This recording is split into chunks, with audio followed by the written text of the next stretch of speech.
Amatir yang merekam saat truk sampah milik PT Pelni tiba-tiba berjalan mundur dan terjun ke laut di dermaga Pelabuhan Soekarno-Hatta, Makassar.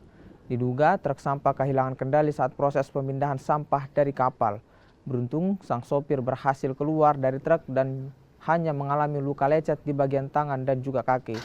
Proses pengangkatan truk sampah dilakukan menggunakan mobil kren dan oil boom untuk mengantisipasi pencemaran minyak di laut. Kurang dari 2 jam, truk sampah berhasil dipindahkan ke daratan dari kedalaman 12 meter. Sementara aktivitas pelayaran di Pelabuhan Soekarno-Hatta, Makassar tidak terganggu dengan insiden ini.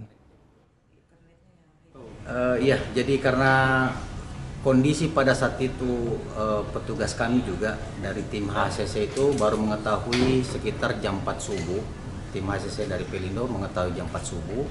Jadi ada 2 hal yang kita lakukan. Satu, sterilisasi dermaga itu sendiri dengan menyampingkan seluruh orang-orang yang tidak punya kepentingan dengan menyiapkan ada 2. Satu, kren darat untuk mengangkut mobil tersebut, dan kedua untuk menjaga terjadinya kontaminasi minyak atau apapun yang dari truk itu, sehingga kita menyiapkan kapal yang namanya oil boom.